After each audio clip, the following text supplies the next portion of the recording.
turbine for producing mechanical energy.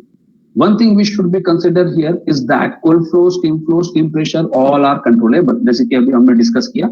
By controlling these input parameters in thermal power plant, output electrical energy or its associated parameters can be easily controlled in closed loop system. So in short, conclusion is that output is controllable in the case of thermal power plant. What about in the case of solar power plant? अब सभी लोगों को पता है कि solar power plant में जो input energy है वो light energy, photon energy, radiation, insulation हम लोग बोल सकते हैं, और उसे हम लोग जो है वो कन्वर्ट कर रहे हैं डीसी इलेक्ट्रिकल आउटपुट एनर्जी में. तो इसमें आप देखिए जो इनपुट एनर्जी है वो हमारे कंट्रोल में नहीं है, वेदर पे डिपेंड करेगा. कभी भी रेडिएशन जो है वो डिफ्यूज हो सकते हैं, क्लाउडी वेदर रह सकता है, कभी स्ट्रॉन्ग हाई वेवलेंथ के हमको रेडिएशन मिल सकते हैं. तो इनपुट हमारे कंट्रोल में ये बिल्कुल भी नहीं है सोलर पावर प्लांट के केस की अगर हम बात करें तो. और इस वजह से देखिए अगर इनपुट पैरामीटर्स अगर हमारे कंट्रोल में नहीं है तो डेफिनेटली हम आउटपुट जो है उसे कंट्रोल नहीं कर पाएंगे या नहीं कर सकते. तो देखिए output is not controllable in the case of solar power plant. So in solar power plant light energy freely available from sun is converted into DC electrical energy and the mediator is solar cell. Here light energy from sun is used as the input energy which is not controllable, hence output electrical energy cannot be controllable due to uncontrollable input energy. So conclusion again, output is not controllable in the case of solar power plant and controllable in the case of thermal power plant. After that, most important slide, basic building blocks. देखिए अगर आप rooftop के बारे में अगर सोच रहे हैं या ground mounted small megawatt level plants के बारे स्मॉल या फिर megawatt level solar power plants के बारे में अगर सोच रहे हैं तो देखिए ये कुछ कॉमन बेसिक बिल्डिंग ब्लॉक्स है जिसका हम लोग यूज करते हैं सोलर पावर प्लांट के इंस्टॉलेशन के लिए या रूफटॉप के इंस्टॉलेशन के लिए आप लोग बोल सकते हैं. अब देखिए सबसे पहले ताकि एक इंटरेस्ट डेवलप हो ब्लॉक डायग्राम में या सोलर पावर प्लांट इंस्टॉलेशन या डिजाइनिंग में हम लोग ये बेसिक बिल्डिंग ब्लॉक्स को डिस्कस कर रहे हैं. तो सबसे पहले देखते हैं ब्लॉक वाइज फंक्शन या ये जो ब्लॉक्स है ये क्या रोल प्ले करते हैं एक सोलर पावर प्लांट के डिजाइनिंग में. तो सबसे पहले देखते हैं सेल. देखिए सेल, सोलर सेल सबसे स्मॉलेस्ट लेकिन सबसे इंपॉर्टेंट ब्लॉक आप बोल सकते हैं, एक मीडिएटर आप बोल सकते हैं जिसका यूज हम कर रहे हैं लाइट एनर्जी को electrical energy, DC electrical output energy में कन्वर्ट करने के लिए. सबसे स्मॉल लेकिन सबसे इंपॉर्टेंट ब्लॉक. उसके बाद देखिए स्ट्रक्चर. देखिए स्ट्रक्चर क्या है. देखिए ये इंपॉर्टेंट नहीं है कि जो सेल का रेटेड वोल्टेज है, डीसी रेटेड वोल्टेज, वो मैच हो या सिंक्रोनाइज हो आपके इन्वर्टर के रेटेड वोल्टेज के साथ. तो इस वजह से देखिए इन्वर्टर तो हमको यूज करना है सोलर पावर प्लांट में ताकि हम डीसी इलेक्ट्रिकल एनर्जी जो हमको सोलर सेल से मिल रही है उसको हम इन्वर्ट कर सके, एसी में कन्वर्ट कर सके. तो ये जो इन्वर्शन है उसके लिए हम लोग इन्वर्टर यूज करेंगे. तो देखिए इन्वर्टर का जो रेटेड वोल्टेज है वो हमको यहाँ मैच करना होगा, सिंक्रोनाइज करना होगा ताकि इन्वर्टर प्रॉपरली वर्क करे.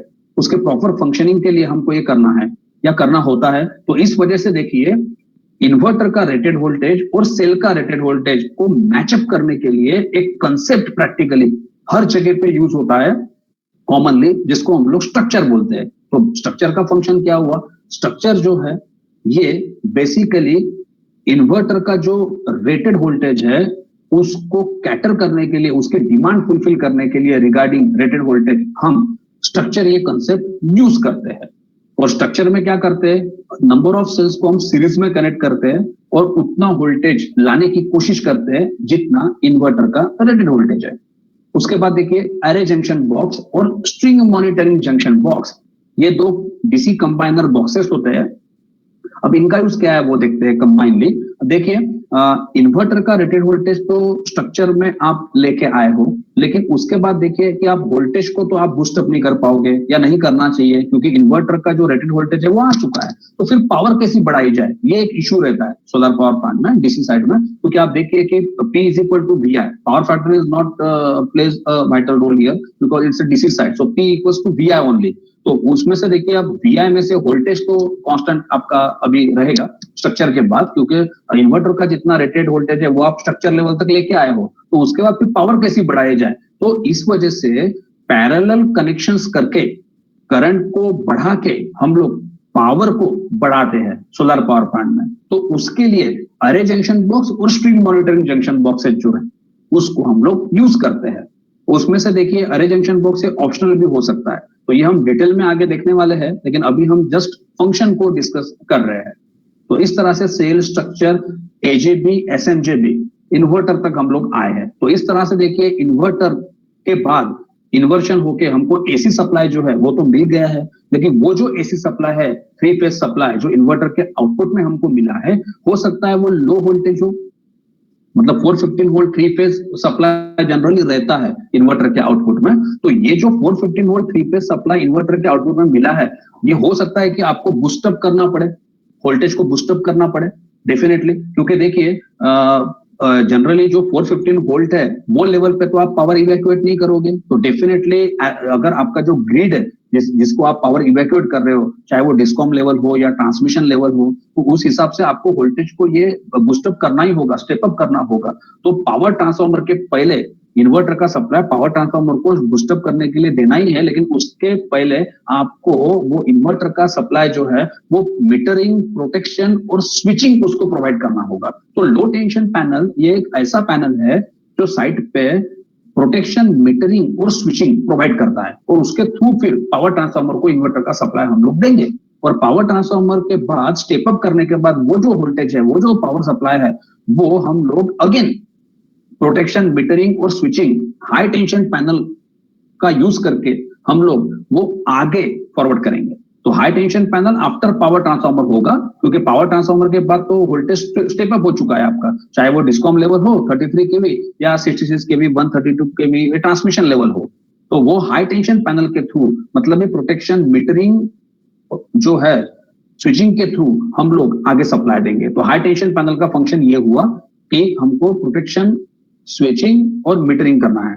और उसके बाद देखिए अभी मीटरिंग क्यूबिकल, अभी मीटरिंग क्यूबिकल मतलब मीटरिंग क्यूबिकल ये एक ऐसा आप बोल सकते कि एक स्ट्रक्चर है या ऐसा एक रूम है या ऐसा एक ढांचा है जिसके अंदर हम लोग अपना मीटर रख रहे हैं मीटरिंग करने के लिए। क्योंकि देखो अभी हम पावर को ग्रिड में दे रहे हैं, इवैक्यूएट कर रहे हैं, तो डेफिनेटली मीटरिंग करके देना होगा, क्योंकि बिलिंग पर्पस के लिए हमको कितना हम एक्सपोर्ट कर रहे हैं ये हमको पता होना चाहिए, कितना मिलियन यूनिट्स हम लोग दे रहे हैं। तो उसके लिए हमारा जो मीटर है वो हम जिसके अंदर रख रहे हैं वो है मीटरिंग क्यूबिकल, बिल्कुल इंपॉर्टेंट है। वो मैकेनिकल प्रोटेक्शन, सेफ्टी ये प्रोवाइड करता है आपके मीटर को। और फाइनली देखिए ग्रिड यहाँ पे आपको बेसिक बिल्डिंग ब्लॉक में सबसे लास्ट में दिख रहा है, सबस्टेशन या ग्रिड, जहां हम लोग पावर को इवैक्यूएट कर रहे हैं। तो इस तरह से देखिए हम लोगों ने देखा cell structure, AJB, SMJB, inverter, low tension panel, power transformer, high tension panel, metering cubicle and last up to grid. ये हमने बेसिक बिल्डिंग ब्लॉक्स देखे, उसके फंक्शंस देखे। अभी डेफिनेटली ये एक इंटरेस्ट डेवलप होगा और आगे हम लोग अभी इजीली बढ़ पाएंगे ब्लॉक डायग्राम के लिए। तो नेक्स्ट स्लाइड जो है वो है ब्लॉक डायग्राम। देखिए ये जो ब्लॉक डायग्राम आपको दिखाई दे रही है, इसमें जो कनेक्शंस अभी हम लोग देखेंगे वो 1 मेगावाट का जो महाजेनको का सीएसटीपीएस प्रीमाइस में जो सोलर पावर प्लांट है उसमें यूज किए हुए ये कनेक्शन है। तो इसका एक प्रैक्टिकल इंपॉर्टेंस है। और देखिए ये जो कनेक्शन है वो 2010 में किए गए हैं, जब एमटेक लेवल पे या जो इंजीनियरिंग के जो स्टूडेंट्स है वो सिर्फ प्रोजेक्ट के लिए सेल्स यूज करते थे। ये उस वक्त की बात है, क्योंकि हाल ही में अगर आप देखोगे तो ये 5-6 साल में काफी एडवांसमेंट आपको दिखेंगे। ये नॉर्मल हो गया है, इजीली टेक्नोलॉजी, सभी का awareness regarding technology, photovoltaic technology काफी बढ़ गई है और काफी सारे लोगों के पास अभी रूफटॉप भी अवेलेबल है, अवेयरनेस बढ़ गया है काफी। तो देखिए ये लेकिन 2010 के कनेक्शंस है और ये ड्रीम प्रोजेक्ट हम लोग बोलते हैं हमारा महाजेनको का। तो उसमें ये जो हमारा ड्रीम प्रोजेक्ट है उसमें जो कनेक्शंस यूज किए हैं वो देखिए कितना बेसिक कनेक्शंस है। मतलब इसके लिए जो है वो किसी के पास बहुत ज्यादा टेक्निकल नॉलेज होने की बिल्कुल भी जरूरत नहीं है। जिसके पास कोई टेक्निकल नॉलेज या इलेक्ट्रिकल का कोई बैकग्राउंड नहीं है वो भी काफी इजीली इसको मुझे ऐसा लगता है कि समझ सकता है। अब देखिए ब्लॉक डायग्राम को डिस्कस करते हैं जो कि हमारे यहाँ 1 मेगावाट का जो हमारा प्लांट है उसमें किया गया है। तो देखिए अभी आप काफी इजीली इसको डिस्कस हम लोग अभी कर पाएंगे क्योंकि अभी भी हमने ये सभी ब्लॉक जो यहाँ पे आपको सामने दिखाई दे रहे हैं उसको डिस्कस कर चुके हैं। तो अब देखिए यहाँ पे कर्सर में आपको दिखाई दे रहा है सेल। देखिए आप सेल का जो रेटेड वोल्टेज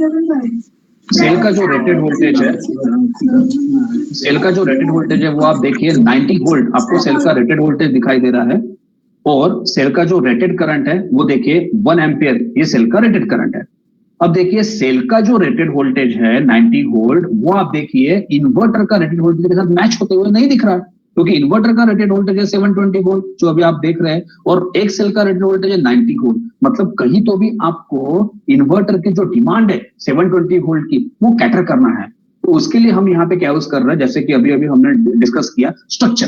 तो देखिए 8 सेल जो है 8 नंबर ऑफ सेल्स हमने सीरीज में कनेक्ट किए एक स्ट्रक्चर बनाने के लिए। तो जाहिर सी बात है जब एक सेल का 90 वोल्ट है तो 8 सेल को सीरीज में कनेक्ट किया तो 90 इंटू 8 720 वोल्ट इतना वोल्टेज डेवलप हो चुका है एक स्ट्रक्चर में। और इस तरह हमने इन्वर्टर की जो डिमांड है 720 वोल्ट डीसी वोल्टेज की वो एक स्ट्रक्चर पे ही हमने फुलफिल कर ली है कैटर कर ली है। तो इसीलिए स्ट्रक्चर ये कंसेप्ट होता है। अब सीरीज कनेक्शन है तो एक सेल का 1 एम्पियर है तो 8 सेल सीरीज में है तो 1 एम्पियर ही होगा एक स्ट्रक्चर में भी। तो इस तरह से देखिए 720 इंटू 1 720 वैट इतना वैटेज हम लोग एक स्ट्रक्चर में यहाँ पे हमको दिखाई दे रहा है। तो इस तरह देखिए स्ट्रक्चर लेवल तक हमने इन्वर्टर की रेटेड वोल्टेज की जो डिमांड है वो फुलफिल कर ली। लेकिन अब देखिए वोल्टेज की तो डिमांड फुलफिल हो गई इन्वर्टर की डिमांड फुलफिल हो गई। लेकिन उसके बाद देखिए यहाँ पे देखिए एग्जांपल के लिए मैं बता रहा हूँ इन्वर्टर का जो रेटिंग है देखिए 250 किलोवाट का एक इन्वर्टर है। आप समझिए ये इन्वर्टर है 250 किलोवाट का और हमारे पास जो स्ट्रक्चर लेवल पे जो पावर है वो 720 वैट अभी आ चुकी है 720 इंटू 1 720 वैट। अब हमको पावर को बढ़ाना है लेकिन देखिए हम वोल्टेज नहीं बढ़ा सकेंगे क्योंकि देखिए वोल्टेज लॉक हो चुका है। इन्वर्टर को जितना वोल्टेज चाहिए उतना स्ट्रक्चर लेवल तक आ चुका है 720 वोल्ट। लेकिन इसलिए स्ट्रक्चर लेवल के बाद अभी हम लोग क्या यूज करेंगे पैरेलल कनेक्शन यूज करेंगे और करंट को बढ़ा के अभी हम लोग क्या करेंगे पावर को बढ़ाएंगे। क्योंकि देखिए हमारे पास अभी एक ही की पैरामीटर बचा है और वो है करंट क्योंकि वोल्टेज तो लॉक हो गया कांस्टेंट रहेगा अभी इसके बाद क्योंकि इन्वर्टर को जितना चाहिए था उतना स्ट्रक्चर लेवल पे आ चुका है। तो इसीलिए आपको दिखाई दे रहा है कि 6 स्ट्रक्चर को पैरेलल में कनेक्ट करके यहाँ पे हमने एक एजीबी बनाई है। तो अरे जंक्शन बॉक्स है डीसी कंबाइनर बॉक्स है जिसमें आप देखिए 6 स्ट्रक्चर को आपने पैरेलल में कनेक्ट करके लाया हुआ है। तो इस तरह से देखिए एक स्ट्रक्चर में 1 एम्पियर था तो 6 स्ट्रक्चर पैरेलल में किए मतलब 6 टाइम्स करंट बढ़ा 6 एम्पियर हो गया और वैटेज भी 6 टाइम्स बढ़ेगा। देखिए स्ट्रक्चर का 720 वैट था तो 6 टाइम्स बढ़ा 4320 वैट इतना पावर बढ़ा। तो पावर को एनहांस करने के लिए बढ़ाने के लिए हम लोग करंट को बढ़ा रहे हैं और पैरेलल कनेक्शन यूज कर रहे हैं आफ्टर स्ट्रक्चर। तो इस तरह से ये 6 एम्पियर करंट हो गया एक एजीबी में। अगेन मुझे पावर बढ़ाना है तो अगेन मुझे करंट बढ़ाना पड़ेगा। तो आफ्टर एजीबी देखिए अगेन 8 एजीबी हमने ऐसे पैरेलल में कनेक्ट किए हैं तो 8 टाइम्स करंट बढ़ गया। एजीबी में करंट था 6 तो 8 टाइम्स मतलब 8 into 6 48 ampere current DC current हमको एक एसएमजीबी स्ट्रिंग मॉनिटरिंग जंक्शन बॉक्स में मिल रहा है और वोल्टेज देखिए कांस्टेंट है 720 वोल्ट। तो इस तरह से देखिए 8 टाइम्स वैटेज बढ़ गया। यहाँ पे 4320 वैट था तो उसका 8 टाइम्स देखिए 34,560 वैट इतना डीसी वैटेज हमको एक एसएमजीबी में मिल रहा है स्ट्रिंग मॉनिटरिंग जंक्शन बॉक्स में। ये हुआ एक एसएमजीबी। ऐसे 8 एसएमजीबी को अगेन पैरेलल में मैं कनेक्ट करूंगा ताकि 48 एम्पियर जो एसएमजीबी का करंट है वो 8 टाइम्स अगर मैं करूं तो 384 एम्पियर डीसी करंट मुझे इन्वर्टर के इनपुट में मिलेगा डीसी करंट और वोल्टेज 720 कांस्टेंट है। तो अगर आप वोल्टेज इंटू करंट करोगे तो देखिए 276,480 वैट मतलब रफली 276 किलोवाट इतना डीसी पावर हमको मिला है इनपुट में इन्वर्टर को हम लोग दे रहे हैं। तो देखिए मैंने बोला था कि 250 किलोवाट का इन्वर्टर है तो देखिए 276 किलोवाट पावर एग्जांपल के लिए अभी हम डिस्कस किए हैं कि इन्वर्टर तक कैसा आ रहा है। तो जैसा हमने बेसिक बिल्डिंग ब्लॉक के फंक्शंस में देखे उस हिसाब से अभी आपको काफी इजीली यहाँ पे क्लियर हुआ होगा कि big megawatt level solar power plant में करते क्या है। तो इस तरह से देखिए इन्वर्टर तक हम लोग आए, 250 किलोवाट का इन्वर्टर था, उसकी वोल्टेज की डिमांड हमने एक स्ट्रक्चर में फुलफिल की और उसके बाद पैरेलल कनेक्शन करके करंट को बढ़ा के हम लोग पावर बढ़ाते हुए इन्वर्टर तक आए हैं। और एजीबी और एसएमजीबी ये जस्ट एक डीसी कंबाइनर बॉक्सेस है जिसमें पैरेलल कनेक्शन हमने किया हुआ है। तो इस तरह से देखिए एक अगर एक शॉर्ट में अगर हम बोलना चाहे कि इलेक्ट्रिकल कनेक्शंस कैसे होते हैं सोलर पावर प्लांट में, तो हम लोग क्या बोल पाएंगे, सीरीज पैरेलल कनेक्शन। पहले सीरीज स्ट्रक्चर लेवल तक वोल्टेज की डिमांड कैटर करने के लिए और उसके बाद पैरेलल कनेक्शन पावर को बढ़ाने के लिए, करंट को बढ़ा के। इस तरह से देखिए हम इन्वर्टर तक आए हुए हैं। अब ऐसे देखिए अगर 1 मेगावाट का मेरा प्लांट है तो अभी 250 किलोवाट का इन्वर्टर का सेट हमने डिस्कस किया, तो ऐसे 4 250 किलोवाट के इन्वर्टर अगर मैं देखूं तो मुझे 1000 किलोवाट मतलब 1 मेगावाट का मेरा प्लांट कंप्लीट हो जाएगा एक। तो इस तरह से देखिए 4 इन्वर्टर से एक सप्लाई जो है वो एक एलटी पैनल को मैं दूंगा। अभी हमने डिस्कस किया कि एलटी पैनल किसके लिए है, ये जो इन्वर्टर से सप्लाई आ रहा है उसका मीटरिंग, स्विचिंग और प्रोटेक्शन हम लोग यहाँ पे दे रहे हैं, अवेलेबल करा रहे हैं एलटी पैनल के अंदर। और इस तरह इन्वर्टर का आउटपुट ये 415 वोल्ट 3 फेज सप्लाई है, एसी सप्लाई। तो इस तरह से ये एलटी पैनल के थ्रू सप्लाई हम कहाँ दे रहे हैं, पावर ट्रांसफार्मर को दे सकते हैं, जहां पे एग्जांपल के लिए हम क्या कर रहे हैं 415 का 33 केवी स्टेप अप ट्रांसफार्मर है, 3 फेज एसी सप्लाई।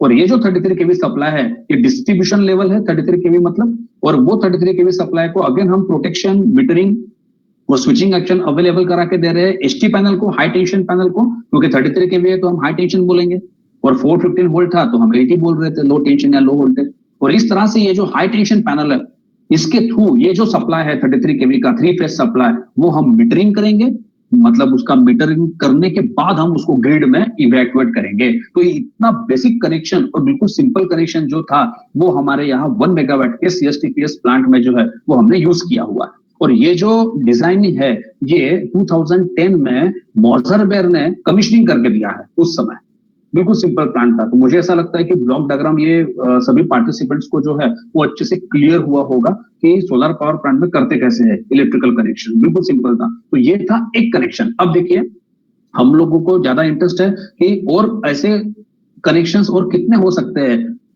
और हम कैसे उसको यूज कर सकते हैं सोलर पावर प्लांट्स में। अगेन एडवांस कनेक्शंस देखते हैं। देखिए electrical connections used in 2 megawatt peak crystalline solar power plant CSTPH Chandrapur. तो अभी देखिए 1 मेगावाट के प्लांट का तो हमने कनेक्शन देखा, लेकिन इसके साथ साथ हमारे यहाँ और 2 प्लांट है 2-2 मेगावाट के, उसमें से देखिए कनेक्शंस कैसे है। तो ये जो एक प्लांट आपको दिखाई दे रहा है जिसका नाम है 2 मेगावाट क्रिस्टलाइन सोलर प्लांट, उसमें देखिए कनेक्शंस कैसे की है वो थोड़ा डिस्कस करते हैं। ये भी कनेक्शन हो सकते हैं, ऐसा भी हम लोग कर सकते हैं। देखिए एक मॉड्यूल का रेटेड वोल्टेज यहाँ पे क्या दिखाई दे रहा है 30 वोल्ट, एक मॉड्यूल का एक सेल का आप बोल सकते हैं 30 वोल्ट रेटेड वोल्टेज है डीसी वोल्टेज, और 8 एम्पियर का वो मॉड्यूल है।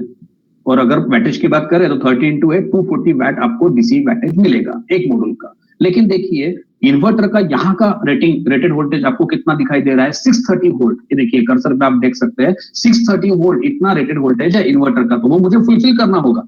तो एक मॉड्यूल का 30 वोल्ट था तो मैंने 20 मॉड्यूल सीरीज में कनेक्ट करके एक क्या बना लिया, एक स्ट्रिंग बना लिया बोल सकते हैं, या एक स्ट्रक्चर बना लिया बोल सकते हैं। तो जाहिर सी बात है 30 इंटू 21 मुझे 630 वोल्ट मिल जाएगा एक स्ट्रिंग में, और करंट अगेन सीरीज कनेक्शन होने की वजह से 80 रहेगा। तो इस तरह से देखिए एक स्ट्रिंग में या एक स्ट्रक्चर आप बोल सकते हैं, एक स्ट्रक्चर मतलब ही यहाँ पे एक स्ट्रिंग में हम लोग बोल रहे हैं, तो उसमें आप देख सकते हैं कि 630 वोल्ट जितना इन्वर्टर का डिमांड है वोल्टेज का वो फुलफिल हमने किया है। अब इस तरह से अगर वैटेज की बात करें एक स्ट्रिंग की तो 630 इंटू 8 5040 वैट हमको इतना वैटेज यहाँ स्ट्रिंग लेवल पे मिल रहा है। लेकिन हमको अगेन वैटेज बढ़ाना है क्योंकि हमको 250 किलोवाट का हमारा इन्वर्टर है, तो वैटेज हमको बढ़ाना है, लेकिन वोल्टेज को नहीं बढ़ा सकते। तो फिर वोल्टेज को कांस्टेंट रख के फिर करंट को बढ़ा के हम लोग बढ़ा सकते हैं पावर को। तो पैरेलल कनेक्शन उसके लिए करना होगा, क्योंकि पैरेलल कनेक्शन के कैरेक्टरिस्टिक वो है। अगर हम पैरेलल कनेक्शन करते हैं तो वोल्टेज को कांस्टेंट रख के हम करंट को बढ़ा के पावर को बढ़ा सकेंगे। तो इसलिए देखिए एक स्ट्रिंग का हमने देखा था या एक स्ट्रक्चर का हमने देखा था, तो इस तरह से देखिए 30 स्ट्रिंग्स यहाँ पे हमने पैरेलल में कनेक्ट किए और एक बॉक्स को दिया सप्लाई जिसका नाम है एसएमजीबी, स्ट्रिंग मॉनिटरिंग जंक्शन बॉक्स। तो ये एसएमजीबी जो है उसमें आपको वोल्टेज अगेन 630 वोल्ट दिखेगा, लेकिन देखिए करंट ये देखिए स्ट्रिंग लेवल पे 8 एम्पियर था लेकिन 13 टाइम्स बढ़ गया और 104 एम्पियर आपको होते हुए दिखाई दे रहा है एसएमजीबी पे। वोल्टेज अगेन उतना ही है, तो वैटेज देखिए 65,520 वैट इतना वैटेज आपको दिखेगा।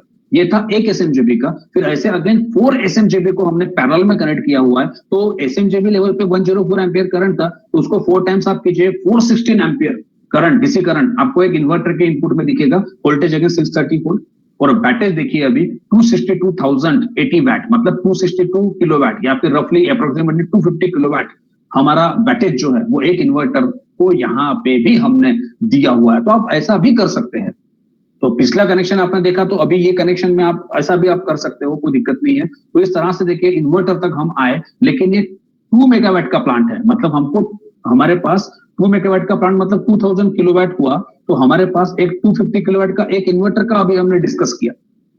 तो ऐसे हमारे पास 8 इन्वर्टर होने चाहिए, क्योंकि 250 किलोवाट का एक इन्वर्टर है, तो मैं 250 किलोवाट के अगर 8 इन्वर्टर यूज करूंगा, 8 इन्वर्टर यूज करूंगा, वही तो 2000 किलोवाट मतलब 2 मेगावाट बनेगा। तो इस तरह से देखिए एक इन्वर्टर का डिस्कस करने के बाद हमारे पास 8 इन्वर्टर्स है 250 किलोवाट के for 2 megawatt solar power plant SPP. अब देखिए इन्वर्टर का output again 415 volt 3 phase AC हम लोग कंसिडर कर रहे हैं। अब देखिए हम कैसा किया हुआ है, देखिए आगे का लाइन ऑफ एक्शन कैसा है, बिल्कुल सिंपल है। 8 इन्वर्टर को हमने डिवाइड किया 2 सेट में, मतलब 4 इन्वर्टर के 2 सेट हुए, 1 2 3 4, ये जो 4 इन्वर्टर है ये और 5 6 7 8 ये अगेन 4 इन्वर्टर। तो देखिए ये 1 to 4 तक के जो 4 इन्वर्टर है उसके लिए एक अलग एलटी पैनल दिया, ताकि उसके लिए प्रोटेक्शन, मीटरिंग और स्विचिंग हम दे सके। और उसके बाद उसके लिए अगेन एक सेपरेट ट्रांसफार्मर दिया, ट्रांसफार्मर 1, उसके थ्रू हम स्टेप अप करेंगे। और फिर वो स्टेप अप करने के बाद एक इनकमर या एक फीडर हमको मिल रहा है, और फिर ये जो फीडर है उसको अगेन प्रोटेक्शन, मीटरिंग और स्विचिंग हम लोग देंगे एसटी पैनल के थ्रू। ठीक, ये सब 1 to 4 के लिए अभी हमने देखा, वैसे ही 5 to 8 के लिए एक एलटी पैनल, एक ट्रांसफार्मर और एक इनकमर रहेगा। और फिर ये 2 इनकमर जो है 1 और 2 के, या 2 फीडर आप बोल सकते हैं, उसको एक एसटी पैनल में हम लोग देंगे, एक ही एसटी पैनल में क्लब करेंगे। और वो एसटी पैनल के बाद हम लोग वो जो 33 केवी सप्लाई होगा, 3 फेज सप्लाई, उसका मीटरिंग करेंगे और फिर उसको ग्रिड में देंगे। तो ऐसा भी हम लोग कर सकते हैं। तो ये भी एक एडवांस कनेक्शन है जो एक 2 मेगावाट के क्रिस्टलाइन नाम के सोलर पावर प्लांट में सीएसटी पीएस प्रीमाइस में यूज किया हुआ है। इसके साथ साथ देखिए एक लास्ट कनेक्शन हम लोग देख रहे हैं। तो हमारे पास 2 मेगावाट के 2 प्लांट है और एक 1 मेगावाट का था। तो अभी तक हमने 2 प्लांट का अभी हमने देखा। तो ये तीसरा जो प्लांट है 2 मेगावाट का ही कैपेसिटी का है, लेकिन टेक्नोलॉजी उसमें थिन फिल्म यूज की। हम आगे बढ़ेंगे तो हम डिस्कस करेंगे कि थिन फिल्म क्रिस्टलाइन ये क्या कंसेप्ट है, लेकिन अभी के लिए फॉर अ व्हाइल देखिए एक अलग सेपरेट प्लांट हमारे सामने है, ब्लॉक डायग्राम जिसका, और उसका देखिए कनेक्शन, ये अगेन से एडवांस कनेक्शन है। ये कनेक्शन जनरली अगर थिन फिल्म टेक्नोलॉजी का अगर सोलर प्लांट होता है तो उसमें जनरली ये कनेक्शन जो है वो हम लोग करते हैं। अब देखिए कनेक्शन कैसे है, समझने की कोशिश कीजिए। काफी इजी वे से मैंने कोशिश की है कि ये क्लियर करा सकूं डायग्राम में। आप देखिए ये जो ब्लॉक आपको दिखाई दे रहा है कर्सर में, देखिए इसको मैं बोल रहा हूं स्ट्रक्चर। तो ये जो स्ट्रक्चर है ये कंप्लीट स्ट्रक्चर है पूरा, लेकिन देखिए ये स्ट्रक्चर में कितने रो से बना है, ये स्ट्रक्चर 3 रो से बना है। देखिए स्ट्रक्चर लेवल पे आपको ध्यान देना होगा, बाकी सब क्लियर है ऑलरेडी। देखिए ये जो पूरा एक स्ट्रक्चर है वो 3 रो से बना है, रो 1, रो 2, रो 3। देखिए ये रो 1 हुआ, ये रो 2 और ये रो 3। अब देखिए एक सेल का जो रेटिंग है वो 90 वोल्ट का है, रेटेड वोल्टेज, और रेटेड करंट है 1 एम्पियर। अब यहां क्या किया हुआ है, cells in same row are connected in series. मतलब ये जो रो है ये इसमें देखिए 7 सेल है, आप गिन सकते हैं 1 2 3 4 5 6 7। तो ये 7 सेल एक रो के आपस में सीरीज में है। तो डेफिनेटली एक सेल 90 का है, तो जो अगर 7 सेल्स अगर सीरीज में कनेक्ट करेंगे तो 90 into 7 630 वोल्ट इतना वोल्टेज मुझे एक रो से मिलेगा। और करंट जो है वो मिलेगा 1 एम्पियर, करंट मिलेगा 1 एम्पियर। इस तरह से देखिए ये जो पूरा कंप्लीट रो है इससे 630 वोल्ट और 1 एम्पियर मुझे करंट मिलेगा। ऐसे कितने रो है, 3। तो देखिए ये 3 रो जो है एक स्ट्रक्चर के आपस में, इनको पैरेलल में कनेक्ट किया है। अब देखिए ये 3 रो, जो एक रो का देखिए 630 वोल्ट 1 एम्पियर था, अब ये 3 रो अगर पैरेलल में कनेक्टेड है तो वोल्टेज तो सेम रहेगा, लेकिन करंट मल्टीप्लाई हो जाएगा 3 टाइम। देखिए 1 1 1 3 हो गया। तो एक तरीके से हम क्या बोल सकते हैं कि ये जो स्ट्रक्चर है जिसमें 3 रो है और एक रो में जो है सभी 7 सेल सीरीज में है, लेकिन 3 रो आपस में पैरेलल में है, तो उसका आउटपुट क्या रहेगा, 630 वोल्ट 3 एम्पियर डीसी। अब इस तरह से देखिए ये जो स्ट्रक्चर है उसका आउटपुट हम कंसीडर करते हैं 630 वोल्ट 3 एम्पियर। अब देखिए ये जो इन्वर्टर आपको दिखाई दे रहा है इसका भी रेटेड वोल्टेज 630 वोल्ट है। तो आप ये देखने की कोशिश कीजिए कि इन्वर्टर का जो 630 वोल्ट है वो एक स्ट्रक्चर में ही कैसा डेवलप किया यहाँ पे। तो डेवलप करने का मतलब इन्वर्टर का रेटेड वोल्टेज डेवलप करने का तरीका अलग अलग दिख रहा हर जगह पे। तो यहाँ पे देखिए ये जो स्ट्रक्चर है उसमें किस तरह से 630 वोल्ट और 3 एम्पियर डेवलप किया हुआ है। अब देखिए ऐसे 4 स्ट्रक्चर मैंने पैरेलल में कनेक्ट किए तो वोल्टेज तो 630 रहेगा, लेकिन स्टार स्ट्रक्चर है तो 4 into 3 12 एम्पियर मुझे करंट मिलेगा एक स्ट्रिंग में। इस तरह से मेरे पास अगेन 12 स्ट्रिंग में यूज करूंगा तो 12 इंटू 12 144 एम्पियर करंट अगेन हम मुझे दिखेगा। वोल्टेज अगेन सेम है एक एसएमजेबी का। फिर अगर 3 एसएमजेबी अगर मैं लेता हूं सपोज, तो 144 इंटू 3 ये क्या होगा 432 एम्पियर डीसी करंट मुझे मिलेगा और वोल्टेज अगेन 630 वोल्ट। तो इस तरह से देखिए अगर आप 630 इंटू 432 करेंगे तो अगेन रफली 250 किलोवाट आपको वैटेज मिल रहा है। इसका ही मतलब यहाँ पे मुझे बोलना ये है कि ये जो इन्वर्टर होते हैं big megawatt ground mounted solar power projects के, उसमें जो डीसी करंट होता है इन्वर्टर के इनपुट में वो जनरली 400 450 एम्पियर डीसी करंट के आसपास होता है, करंट होता है, और वोल्टेज ये लगभग 600 से 750 वोल्ट तक रहता है। ये मुझे बताना था। और इसके अलावा मुझे ये भी क्लियर कराना था कि ये वोल्टेज को स्ट्रक्चर लेवल पे अलग अलग तरीके से कैसा वोल्टेज लाते हैं और उसके बाद कैसा पावर बढ़ाते हैं पैरेलल कनेक्शन का यूज करके। तो इस तरह से देखिए ये था इन्वर्टर तक। उसके बाद डिस्कस करने की जरूरत नहीं क्योंकि इससे पहले ही हमने डिस्कस किया था। वो सेम यहाँ पे भी 4-4 सेट आपको दिखेंगे इन्वर्टर के। तो इस तरह से देखिए हमने 3 अलग अलग हमारे पास जो प्लांट है सोलर पावर प्लांट, उसके 3 डिफरेंट कनेक्शंस को अभी अभी जो है वो डिस्कस किया। और इसको प्रैक्टिकल अप्रोच है क्योंकि प्रैक्टिकली यहाँ पे यूज हो रहे हैं। तो इस तरह से देखिए ये हुआ इलेक्ट्रिकल कनेक्शंस के बारे में जो सोलर पावर प्लांट में यूज हो रहे हैं। उसके बाद देखिए हम लोग देखते हैं एक मोस्ट इंपॉर्टेंट स्लाइड्स, और वो है सोलार सिस्टम लॉसेस के बारे में अभी हम लोग देखेंगे। तो देखिए DC ohmic losses, DC ohmic losses में copper loss, I square R loss. तो जो डीसी साइड है हमारे यहाँ सोलर पावर में 2 साइड है, इन्वर्टर के पहले डीसी साइड, इन्वर्टर के बाद में एसी साइड। तो जो डीसी साइड हमारा है उसमें जनरली 1 to 2% तक के लॉसेस होते हैं, और एसी साइड में जो ओमिक लॉस है कॉपर लॉस है वो जनरली 0.5 to 1% तक होते हैं। उसके बाद देखिए एक्सटर्नल ट्रैफो लॉसेस, ट्रैफो ये ट्रांसफार्मर के लिए आया है। तो एक्सटर्नल ट्रैफो लॉसेस मतलब जो ट्रांसफार्मर आप लोग यूज कर रहे हैं सोलर पावर प्लांट में वोल्टेज स्टेप अप करने के लिए, तो उसमें जनरली ये पॉसिबिलिटी है 1.1% तक के लॉसेस हो सकते हैं।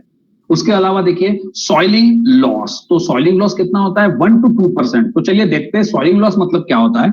Soiling is the accumulation of material on light collecting surfaces, मतलब सेल, सोलर सेल या सोलर प्लेट जो होते हैं उसमें जो मटेरियल एक्युमुलेट होता है उसको ही हम लोग सॉइलिंग बोल रहे हैं। और दो एक्युमुलेटेड मटेरियल ये कुछ भी हो सकता है, और ये जो एक्युमुलेटेड मटेरियल जो है वो ब्लॉक करता है या स्कैटर कर सकता है लाइट्स को, लाइट एनर्जी को, which leads to a loss in power output. तो उसे हम लोग सॉइलिंग लॉस बोलेंगे। तो इन शॉर्ट क्या बोल रहे हैं हम, सॉइलिंग लॉस मतलब ये एक ऐसा मटेरियल है जो एक्युमुलेट हो रहा है, डिपॉजिट हो रहा है आपके सोलर सेल के ऊपर, और वो क्या कर सकता है, एब्सॉर्ब कर सकता है आपका लाइट एनर्जी या स्कैटर कर सकता है आपका लाइट एनर्जी, और इस वजह से आपका जो पावर लॉस होगा उसे हम लोग बोल रहे हैं सॉइलिंग लॉस, और वो 1 to 2% तक होता है।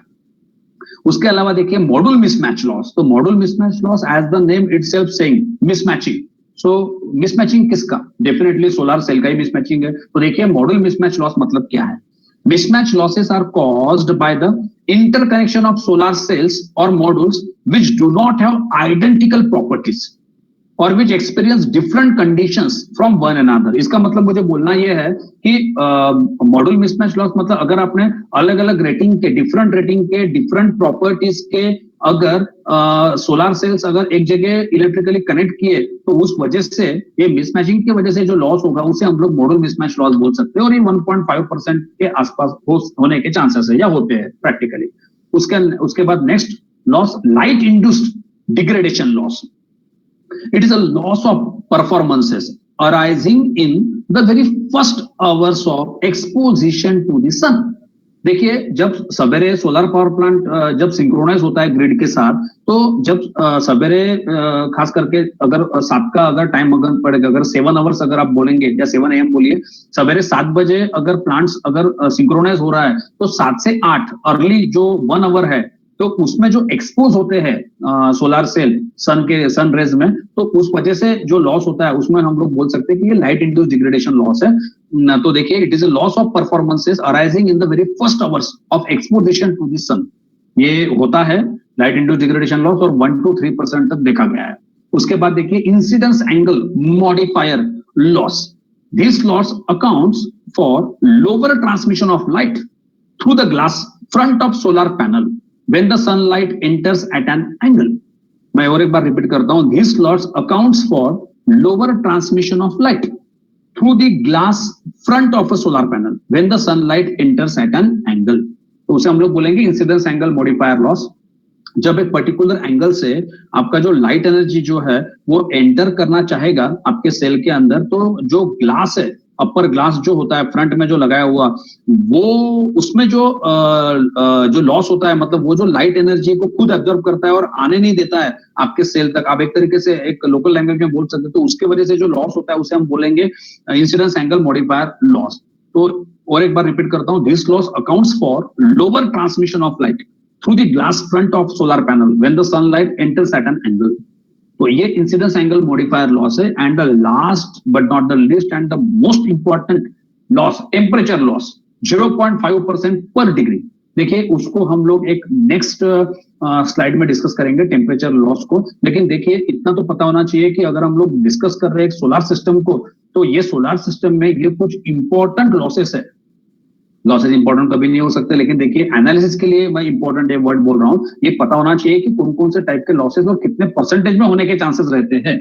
इसको डेफिनेटली हम लोग मिनिमाइज करने की कोशिश कर सकते हैं अपना परफॉर्मेंस या अपना मेंटेनेंस प्रॉपर रख के, लेकिन ये इतना इतना होता है सोलार सिस्टम लॉसेस में। तो देखिए टेम्परेचर लॉस को डिटेल में डिस्कस करने की कोशिश करते हैं। देखिए एक चीज मैं आपको बता दूं, एक एसटीसी स्टैंडर्ड टेस्ट कंडीशन होती है सोलार सेल की, और वो है 25 डिग्री सेल्सियस, मतलब 25 डिग्री सेल्सियस और 1000 वैट पर मीटर स्क्वायर। देखिए वैट पर मीटर स्क्वायर ये यूनिट है, लाइट एनर्जी को मेजर कर रहे हैं हम वैट पर मीटर स्क्वायर में। तो आप देखिए ये ग्राफ में आपको क्या दिखाई दे रहा है वो देखिए, 25 डिग्री सेल्सियस, फिर ये 50 और 75 डिग्री। देखिए ग्राफ में देखिए ये 3 कर्व्स आपको दिखाई दे रहे हैं। तो जैसा जैसा टेम्परेचर बढ़ रहा है वैसा आपको क्या दिखाई दे रहा है, ये जो एम्परेज है, आपका वर्टिकल एक्सिस एम्परेज वाला जो है करंट, उसमें देखिए ये कांस्टेंट है, एम्परेज कांस्टेंट है। अगर आपका टेम्परेचर बढ़ रहा है 25 से 50, 50 टू 75, तो एम्परेज कांस्टेंट है, लेकिन आप देखिए कि आपका जो वोल्टेज है वो डिक्रीज हो रहा है। देखिए 25 से 50 वोल्टेज डिक्रीज होते हुए आपको दिखाई दे रहा है। इसलिए यहाँ पे लिखा है as the photovoltaic cell temperature increases about 25 degree Celsius, जो कि एसटीसी कंडीशन है, द मॉड्यूल वीएमपी मतलब maximum power voltage decreases by approximately 0.5% per degree Celsius. मतलब 25 डिग्री सेल्सियस के बाद ऐसे हर 1 डिग्री सेल्सियस टेम्परेचर बढ़ने पे 0.5% आपका वीएमपी ये कम होगा, डिक्रीज होगा। तो मैक्सिमम पावर वोल्टेज क्या है, मैक्सिमम पावर वोल्टेज मतलब 70 to 80% आपका जो 80% of open circuit voltage of the panel.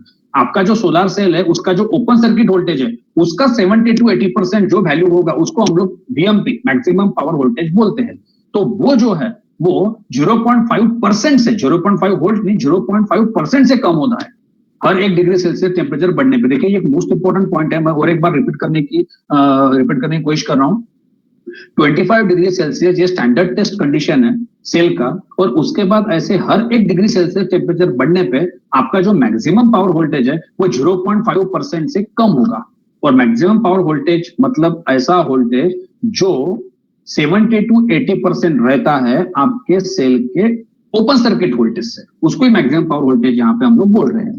तो ये था इफेक्ट ऑफ टेम्परेचर। इसलिए देखिए ये पहले की जो स्लाइड है इसमें टेम्परेचर लॉस हमने क्या बोला है 0.5% पर डिग्री, तो अभी शायद वो क्लियर हुआ होगा आपको। तो इफेक्ट ऑफ टेम्परेचर ये क्या होता है ये पता होना चाहिए। इसमें मैं एक चीज आपको बताने में इंटरेस्टेड हूँ। देखिए सोलार पावर प्लांट में अगर हम लोग किसी को अगर कोई नॉन टेक्निकल बंदा है और उसको अगर हम बोलते हैं या पूछते हैं कि सोलार पावर प्लांट का जनरेशन जो है वो ज्यादा कब रहेगा, कौन से सीजन में रहेगा, तो विदाउट थिंकिंग वो हम लोग ऐसा बोलते हैं कि सोलार पावर प्लांट का जनरेशन जाहिर सी बात है कि समर सीजन में ज्यादा मिलेगा, ऐसा हम लोग बोलते हैं। तो सही है, गलत नहीं है, पूरी तरीके से गलत नहीं है, क्योंकि रेडिएशन तो अच्छे रहते हैं नो डाउट, समर में रेडिएशन अच्छे रहते हैं नो डाउट, नो इशू। लेकिन देखिए टेम्परेचर भी तो ज्यादा रहता है समर में। अगर आप चंद्रपुर की बात करते हैं या इवन नागपुर को भी आप लीजिए जहाँ पे आप हमारा कॉलेज है, तो आप देखिए 45 प्लस को क्रॉस कर जाता है समर में 11 साढ़े 11 के बाद। तो इस तरह से मुझे बोलना ये है कि टेम्परेचर ज्यादा होने की वजह से जो है आपका जनरेशन ये कम होगा। और तो इसलिए देखिए फेवरेबल सीजन या फेवरेबल क्लाइमेटिक कंडीशन कौन सा होगा, डेफिनेटली ये होगा आपका विंटर, क्योंकि विंटर में देखिए एनवायरमेंट क्लियर रहेगा, क्लियर रहता है जनरली, और उसके साथ साथ टेम्परेचर भी कंट्रोल में रहता है। तो इस वजह से देखिए ये चीज इंपॉर्टेंट यहाँ पे रहेगी डिजाइन में, इफेक्ट ऑफ टेम्परेचर। उसके बाद देखिए next graph, effect of shading या फिर लो इंसोलेशन। देखिए एन इंसोलेशन मतलब आप लाइट एनर्जी समझिए, an insolation decreases, amperage decreases while voltage remains roughly constant। अब यहाँ पे देखिए ये ग्राफ में जरा गौर से देखिए, वैट पर मीटर स्क्वायर रेडिएशन हम गिन रहे हैं इसमें। देखिए 200, 400, 600, 800, 1000 जो कि हमारा स्टैंडर्ड टेस्ट कंडीशन है सेल का। अब देखिए जैसे जैसे रेडिएशन लेवल बढ़ रहा है वैसे वैसे देखिए आप क्या बढ़ते हुए दिख रहा है, एम्परेज बढ़ते हुए दिख रहा है। लेकिन आप देखिए यहाँ पे वोल्टेज रिमेन्स रफली कांस्टेंट। इसका मतलब क्या है, अगर अगर अगर रेडिएशन बढ़ रहा है, लाइट एनर्जी बढ़ती हुई दिखाई दे रही है, तो करंट बढ़ेगा, करंट बढ़ के पावर बढ़ेगा आपका, और वोल्टेज रफली कांस्टेंट रहेगा ऐसे केस में। और इफेक्ट ऑफ टेम्परेचर हमने देखा कि टेम्परेचर अगर बढ़ता है तो वोल्टेज कम होते हुए हमको दिखता है, ऐसा इससे पहले के स्लाइड में हमने देखा। तो ये दो ग्राफ मेरे हिसाब से practically as well as theoretically दोनों काफी इंपॉर्टेंट है, effect of shading and effect of temperature, जो भी अभी हमने डिस्कस किया। अब देखिए इसके बाद हम देखते हैं इंस्टॉलेशन, सोलर फोटोवोल्टिक इंस्टॉलेशन। आपका जो इंस्टॉलेशन है वो अगर आप करने में इंटरेस्टेड है तो साइट कैसे होनी चाहिए, मतलब फेवरेबल क्या है, कौन सी साइट फेवरेबल है, या कैसा आपका डिजाइन होना चाहिए, उस पर जरा गौर देखते हैं, जल्दी कंप्लीट करने की कोशिश करते हैं ये साइट को। देखिए लोकेशन जो है वो शेड फ्री होना चाहिए और डस्ट फ्री एम्बियंस होना चाहिए। फेसिंग जो है वो साउथ फेसिंग हमारे यहाँ है या साउथ फेसिंग होना चाहिए। अब देखिए साउथ फेसिंग के लिए मैं कुछ बोलना चाहूंगा। On average sun shines directly over the equator. आप सभी लोगों को पता है कि सन डायरेक्टली इक्वेटर पे ओवर द ईयर हमको दिखता है। तो if you are north of the equator, so facing south towards it will maximise the exposure to sunlight. जैसा अभी देखिए अगर इक्वेटर में हम लोग अगर नॉर्थ पे है तो डेफिनेटली अगर हम साउथ फेसिंग रखेंगे हमारे सेल को तो हमारा जो सनलाइट का एक्सपोजर रहेगा वो ज्यादा रहेगा, तो आउटपुट हमको ज्यादा मिलेगा। इसलिए मैंने यहाँ पे फेसिंग साउथ लिखा है। तो वो डिपेंड करेगा कि आप इक्वेटर पे कहाँ हो। और inclination, angle of inclination generally जो है वो इक्वल टू लैटिट्यूड हम लोग रखते हैं। देखिए जितना जगह का या पोल का हमारा कोऑर्डिनेट जो है, हमारे जगह जो है हमारे, तो उसका लैटिट्यूड जितना रहेगा उतना ही हम लोग एंगल ऑफ इंक्लिनेशन रखते हैं सोलर सेल का। तो फेसिंग के बारे में तो क्लियर ही हो गया, और एंगल ऑफ इंक्लिनेशन के बारे में भी हमको क्लियर शायद आपको हुआ होगा। जितना लैटिट्यूड है उतना ही एंगल ऑफ इंक्लिनेशन अगर आप रखो तो ये बेटर है। अगर ज्यादा डिटेल में अगर हमको कैलकुलेशन नहीं करने में इंटरेस्टेड रहे हम, तो जितना लैटिट्यूड होगा उतना ही हम एंगल ऑफ इंक्लिनेशन रखेंगे तो भी चलेगा। इसमें प्लस माइनस 5 और 10% आप सीजनल चेंजेस के हिसाब से आप चेंजेस कर सकते हो एंगल में। तो उसको हम लोग आप ऐसा बोल सकते हैं जनरली कि सीजनल ट्रैकिंग भी हम इसको बोलेंगे। अगर आप सीजन के हिसाब से मतलब विंटर, रेनी, समर के हिसाब से अगर आप इंक्लिनेशन जो है वो लैटिट्यूड जितना है उतना रखेंगे, लेकिन अगर उसमें 5-10% अगर आप वैरी कर रहे हो तो उसको आप सीजनल ट्रैकिंग भी बोल सकते हैं। उसके बाद देखिए जरा एरिया के हिसाब, एरिया पे थोड़ा कॉन्सेंट्रेट करते हैं। अगर 1 किलोवाट की बात करें तो 125 से 150 स्क्वायर फीट इतनी जगह आपको लगेगी 1 किलोवाट के लिए। देखिए रूफटॉप के लिए इंपॉर्टेंट है ये, क्योंकि छोटा होता है रूफटॉप, काफी कम, कुछ 1 किलोवाट 2 किलोवाट का लोग जनरली रेसिडेंशियल पर्पज के लिए यूज करते हैं। तो जगह कितनी लगती है, 125 टू 150 स्क्वायर फीट में हो जाता है। और अगर आप मेगावाट की बात करेंगे तो 1 मेगावाट को खास करके 4.5 एकर्स इतनी जगह जो है वो लगती है। क्रिस्टलाइन टेक्नोलॉजी की हम बात कर रहे हैं। अगर क्रिस्टलाइन टेक्नोलॉजी की अगर सेल है तो 1 मेगावाट के लिए 4.5 एकर्स इतनी जगह काफी है। और अगर किलोवाट की बात करेंगे तो 1 किलोवाट के लिए 125 टू 150 स्क्वायर फीट। तो ये हुआ एरिया के बारे में। उसके बाद देखिए थोड़ा गारंटी के बारे में या फिर आउटपुट कैसा मिलेगा, गारंटेड आउटपुट के बारे में बात करते हैं। Sorry, 90% guaranteed output generally manufacturer बोलता है स्टार्टिंग के 10 साल में, और उसके बाद के जो 15 साल है उसमें 80% वो आउटपुट गारंटेड ऐसा बोलता है जनरली, कोई भी मैन्युफैक्चरर या सभी लोग बोलते हैं। तो इस तरह से लाइफ जो है सोलर प्लांट की वो देखिए 25 ईयर्स है, उसमें से स्टार्टिंग के 10 साल में 90% आपको गारंटेड मिलेगा आउटपुट, और नेक्स्ट 15 ईयर्स के लिए 80% आप लोग समझ सकते हैं अगर आप वेल मेंटेन रखोगे तो आपके सिस्टम को। उसके बाद देखिए स्टैंडर्ड टेस्ट कंडीशन जो है वो क्या है, 1000 वाट पर मीटर स्क्वायर रेडिएशन के लिए और 25 डिग्री सेल्सियस, जैसा अभी अभी हमने डिस्कस किया। उसके बाद देखिए एक्चुअल आउटपुट जो होता है ना वो 75 टू 80% हमको पीक नून में मिलता है, या मिलना चाहिए, या हमने लेना चाहिए सोलर सिस्टम में। उसके बाद सिंगल एक्सिस ट्रैकिंग अगर हम कंसिडर करते हैं तो हमारा आउटपुट जो है वो 20 टू 25% तक बढ़ने के चांसेस है। तो सिंगल एक्सिस ट्रैकिंग मतलब जो भी हो, single axis tracking simply means there is one axis of rotation, either horizontal, tilted और इवन वर्टिकल, चलेगा जो भी है, लेकिन वन एक्सिस ऑफ रोटेशन होता है। तो अगर आप ऐसा रखोगे तो भी आपका आउटपुट बढ़ने के चांसेस है। उसके बाद देखिए DNI, डायरेक्ट नॉर्मल इंसिडेंस, ये कितना होना चाहिए, 4 to 6 किलोवाट आवर पर मीटर स्क्वायर पर डे। तो ये DNI क्या होता है, डायरेक्ट नॉर्मल इंसिडेंस से क्या होता है, देखिए इसको कोशिश करते हैं समझने के। DNI, direct normal incidence, it is the amount of solar radiation received per unit area by a surface that is always held perpendicular or normal to the rays that come in a straight line from the direction of sun at its current position in the sky. देखिए और एक बार repeat करता हूं मैं, direct normal incidence ये is the amount of solar radiation, एक ऐसा solar radiation का अमाउंट है जो आपका जो सोलर प्लेट है इसका पर यूनिट एरिया जो सरफेस है उसको मिलेगा, जो हम ऑलवेज कैसा कंसिडर करेंगे जब वो सेल कैसा है हेल्ड परपेंडिकुलर या फिर नॉर्मल बोल सकते हैं to the rays that come in a straight line from the direction of sun. ये था डायरेक्ट नॉर्मल इंसिडेंस, तो वो लगभग कितना होना चाहिए 4 to 6 किलोवाट आवर पर मीटर स्क्वायर पर डे अगर है तो बेटर है, आपका परफॉर्मेंस सिस्टम का अच्छा मिलेगा। मैं और एक बार रिपीट करता हूं, direct normal incidence is the amount of solar radiation received per unit area bye a surface that is always held perpendicular to the rays that come in a straight line from the direction of sun।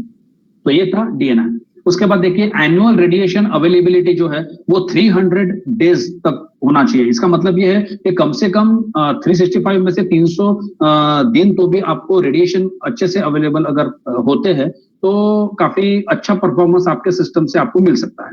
उसके बाद देखिए wind speed, ये maximum 150 kilometre our तक generally consider करके design करते हैं लोग। अगर विंड स्पीड कहीं पे इससे ज्यादा होता है तो डिजाइन उसके हिसाब से आपको करना होगा। मतलब जो इंस्टॉलेशन आप करते हो सोलर पैनल जिसके ऊपर माउंट करते हो, तो जो माउंटिंग स्ट्रक्चर होता है जिसके ऊपर आप सेल रखते हो, तो वो जो फैब्रिकेशन होता है उसमें थोड़ा आपको चेंजेस करने पड़ेंगे, लेकिन मैक्सिमम 150 किलोमीटर आवर तक तो कॉमन होता है।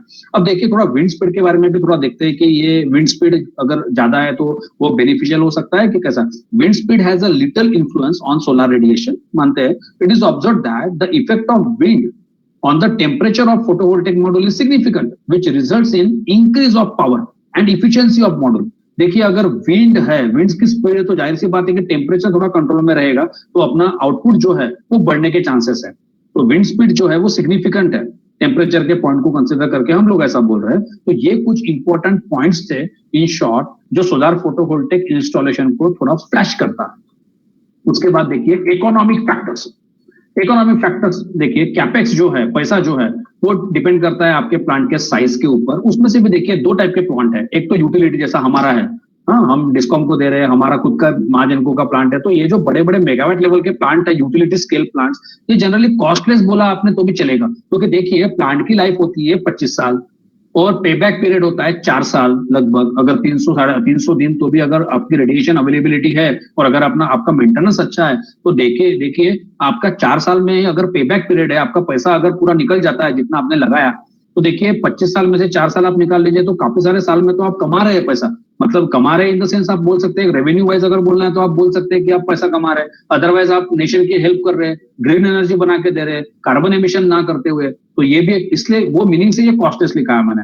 उसके बाद देखिए रूफटॉप की कॉस्ट थोड़ी ज्यादा जाएगी क्योंकि आप लो छोटे प्लांट है तो जो चीजें है वो भी उसकी कॉस्टिंग भी ज्यादा होती है, तो आप देखिए उसका जनरेशन भी कम रहेगा। तो देखिए उसके हिसाब से रूफटॉप प्लांट थोड़ा as compare to utility scale plant cost थोड़ा ज्यादा रहता। अब देखिए लेकिन अगर आपके यूटिलिटी स्केल प्लांट्स है तो उसके लिए कुछ एडिशनल चीजें आपको लग सकती है, जैसे कि देखिए लैंड आपको उसके हिसाब से कंसिडर करनी पड़ेंगे, ज्यादा लगेगी। अगर बड़े प्लांट्स है आपके, यूटिलिटी स्केल प्लांट्स है, ग्रिड के साथ ऑन ग्रिड प्लांट्स है आपके, तो fencing, compound wall, area lighting ये सब लगेगा। अच्छा आपको इवैक्यूएशन लाइंस भी लग सकते हैं आपके, अगर आपका यूटिलिटी स्केल प्लांट्स है, बड़े प्लांट्स है, 100 मेगावाट का है, 50 मेगावाट के प्लांट्स है, तो जाहिर सी बात है आप इवैक्यूएट करोगे तो ट्रांसमिशन लाइन या डिस्कॉम की लाइंस के थ्रू आपको इवैक्यूएशन लाइंस के बारे में सोचना होगा। उसके बाद कंट्रोल रूम्स अच्छे लगेंगे, क्लीनिंग सिस्टम प्रॉपर लगेगा, क्योंकि सोलर सेल का बहुत बड़ा मेंटेनेंस तो उसका क्लीनिंग होता है इटसेल्फ। उसके बाद SCADA supervisory control and data acquisition या DCS सिस्टम आपको लगेगा, उसके थ्रू आप एक AGB SMGB लेवल तक के डाटा जो है वो कंप्यूटर पे बैठे बैठे देख सकोगे, तो आप मॉनिटरिंग अच्छा कर पाओगे, कंट्रोलिंग अच्छा रहेगा। तो ये चीजें लगेगी अगर यूटिलिटी स्केल प्लांट्स है तो। इस वजह से थोड़ा कॉस्ट आपका यूटिलिटी स्केल का ज्यादा भी रहेगा, लेकिन काफी जल्दी पेबैक पीरियड होने की वजह से वो लगेगा नहीं इतना। उसके बाद देखिए कैपेक्स जो है also depends upon technology use. आपके सेल आप फिक्स रख रहे हैं कि रोटेशनल सिस्टम है आपकी, servo motor, stepper motor, maximum power tracking के लिए अगर आप यूज करते हो तो सिस्टम अगर आपकी रोटेशनल है तो उसको भी इनिशियल कॉस्ट वो बढ़ाएगा, मेंटेनेंस कॉस्ट भी उसका बढ़ेगा। उसके बाद पैनल की इफिशियंसी, लैंड प्राइस, ये भी कहीं ना कहीं भी मायने रखता है आपका कैपेक्स में। उसके बाद देखिए government policies largely affect the capex. इसका मतलब ये है कि गवर्नमेंट पॉलिसी जो है अगर गवर्नमेंट सब्सिडी देती है काफी ज्यादा तो देखिए वो बेनिफिट होगा अपने लिए। तो गवर्नमेंट पॉलिसीज भी कहीं ना कहीं पे जो है वो इकोनॉमिक फैक्टर, ये गवर्नमेंट पॉलिसी भी इंपॉर्टेंट है मतलब। तो इस तरह से देखिए ये कुछ पॉइंट्स थे इकोनॉमिकली जो अभी हमने डिस्कस किए।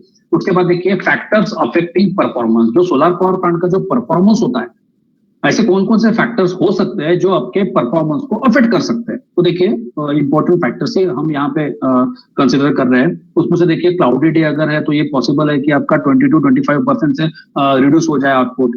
अगर एम्बिएंट टेम्परेचर अगर 40 डिग्री सेल्सियस से अगर बढ़ता है तो भी आपका परफॉर्मेंस कम हो सकता है। इरिडियंस लेवल, ये भी तो सबसे इंपॉर्टेंट है, लाइट एनर्जी इंपॉर्टेंट है, अगर वो कम है, डिफ्यूज है, तो जाहिर सी बात है आउटपुट कम रहेगा, क्योंकि रेडिएशन बेस्ड जनरेशन होता है।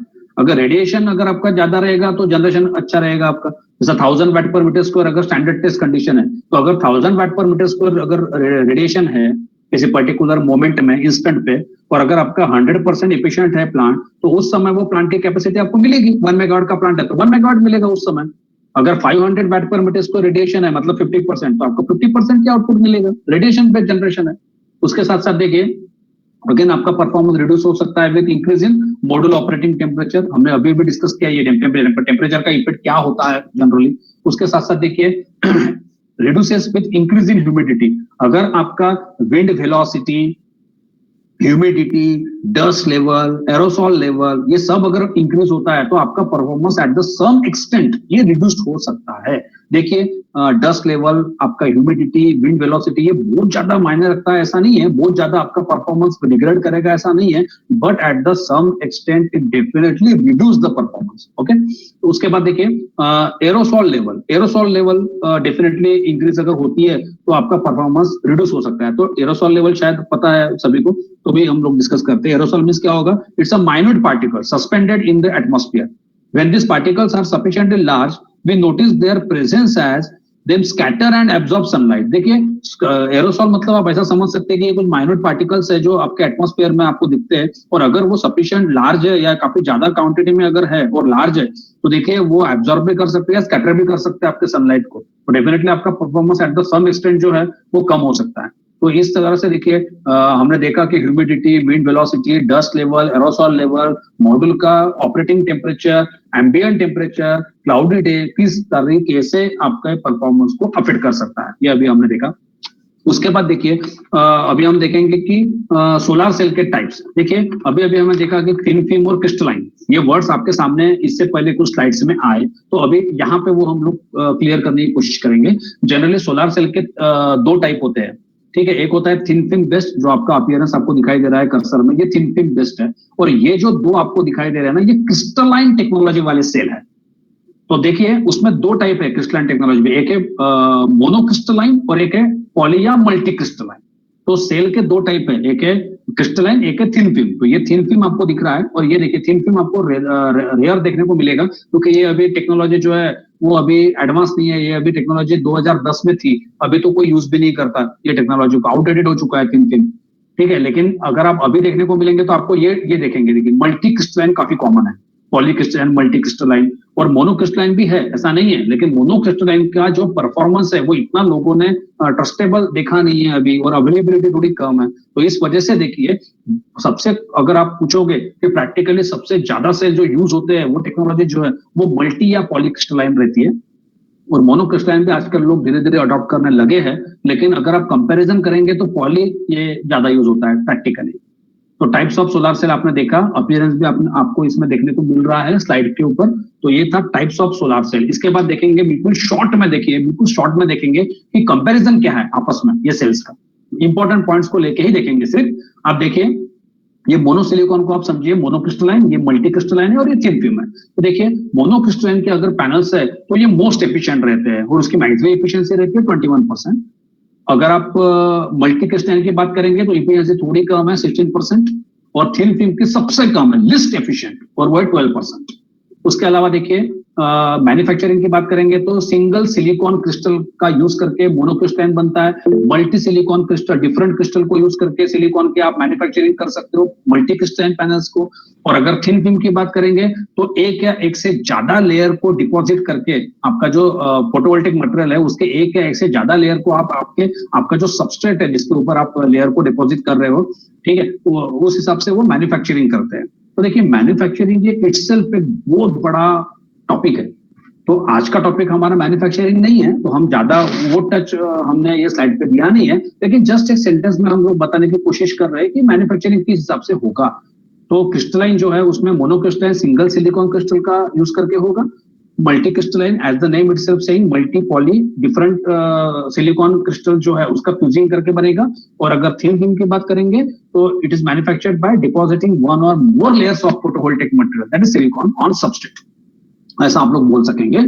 परफॉर्मेंस वाइज देखते देखिए, performance best at standard temperature. अगर मोनोक्रिस्टलाइन पैनल है तो स्टैंडर्ड टेम्परेचर क्या है, 25 डिग्री सेल्सियस है, तो उस पर सबसे बेस्ट आपको परफॉर्मेंस मिलेगा। लेकिन अगर आपके मल्टी क्रिस्टलाइन पैनल्स है तो स्टैंडर्ड टेस्ट कंडीशन है 25 डिग्री सेल्सियस, लेकिन थोड़ा बढ़ता भी है 28, 29, 30, 32 तक। तो उसके वक्त भी उसका हाई टेम्परेचर पे भी थोड़ा 32, 33 तक भी हमने देखा है कि परफॉर्मेंस बेस्ट रहता है मल्टी क्रिस्टलाइन का।